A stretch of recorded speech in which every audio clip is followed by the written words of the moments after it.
आज बताने वाला हूँ तुम लोगों को कि भाई मोनोपोली बनती कैसे। मोनोपोली का ये मतलब नहीं होता है कि तुम्हारे कोई कॉम्पिटिटर नहीं है। कॉम्पिटिटर होने के बावजूद भी लोग अगर तुम्हें याद करें तो वो है मोनोपोली। जैसे कि कार्स के ब्रांड में अगर इंडिया में बात करें तो बेसिकली सबके मुंह पे BMW सबसे पहले आता है, फॉर्च्यूनर्स आते हैं, या बड़ी गाड़ियाँ मतलब कि दिमाग में ज़्यादा आते हैं लैम्बोर्गिनी आते हैं। सो जैसे ही लग्जरी कार की बात आती है, देखो फॉर एग्जांपल अगर लग्जरी कार की हम लोग बात कर रहे हैं तो सबसे पहले भाई सबके दिमाग में रॉल्स रॉयस आएगी, क्योंकि लग्जरी आ गई है उसमें। अब लग्जरी में कुछ लोग यार हाइपर कार, भाई हाइपर कार लग्जरी नहीं होती। लग्जरी का मतलब समझो, लग्जरी का मतलब होता है कि कोई तुम्हें आराम दे। हाइपर कार का स्टेयरिंग तुम कंट्रोल नहीं कर पाओगे हाई स्पीड में, नॉर्मल लोग नहीं कर पाते हैं। देखो मोनोपोली में पहला पॉइंट यूनिकनेस होता है। ये नहीं कि तुम यार बनाते जा रहे हो, कुछ भी बनाते जाते हो, खराब बनाते जा रहे हो, कोई पूछेगा नहीं। यूनिकनेस तुम्हारी ब्रांड की जान है। क्या तुम्हें लोगों से अलग कर रही है?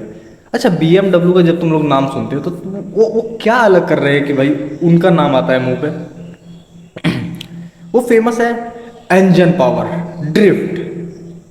ड्रिफ्ट के लिए ये सब सबके लिए फेमस है ना, मेनली भाई ड्रिफ्ट के लिए है। एंड दूसरी रोल्स रॉयस की जैसी हम लोग बात करते हैं तो रोल्स रॉयस आती है लग्जरी। हाँ भाई, आराम उसके अंदर बैठ गया तो भाई बाहर का कुछ शोर शराबा नहीं आएगा अंदर के साइड, तो ये आएगा। भाई मैं एकदम साधारण लैंग्वेज में समझाता हूँ।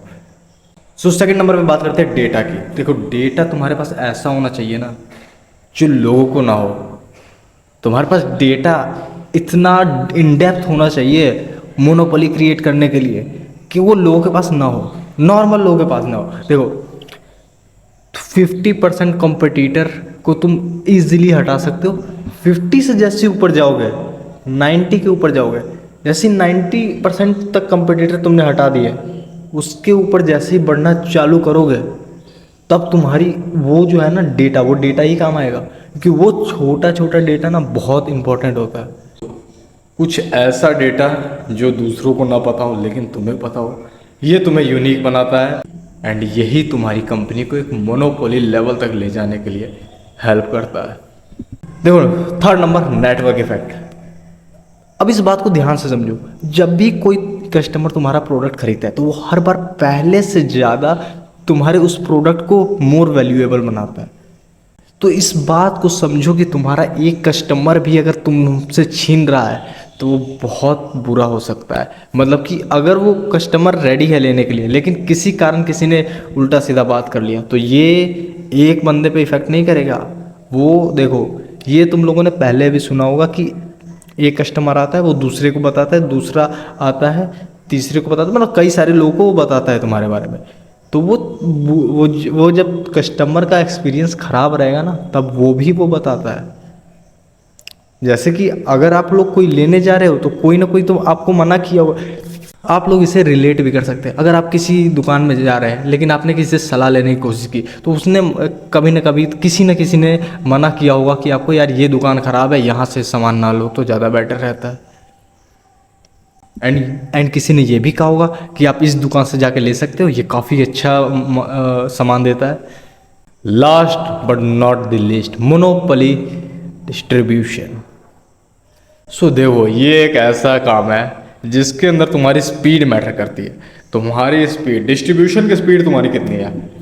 कस्टमर ने बोला उसको कितनी जल्दी माल मिल रहा है, कितनी लेट मिल रहा है। अगर कस्टमर को जल्दी मिलता है ना, ट्रस्ट बहुत जल्दी बनता है। यहाँ पे स्पीड मैटर करती है डिस्ट्रीब्यूशन में। देखो ज़्यादा समझाने की ज़रूरत नहीं है, वो समझ जाएंगे जिन्हें समझना होगा।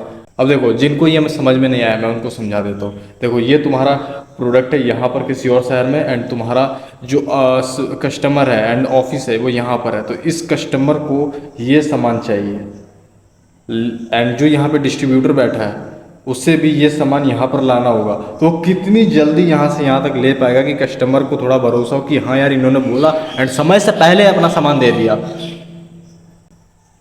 सो ये होता है डिस्ट्रीब्यूशन मोनोपोली। यहाँ पे स्पीड मैटर करती है। तो ये मैंने आज कुछ पॉइंट्स आप लोगों को बताए हैं, एंड जाते जाते इतना ही बोलूँगा, नेवर एवर गिव अप। काम करते रहो, सक्सेस मिलेगी। सक्सेस तुम्हारे पास खुद आएगा। बाय।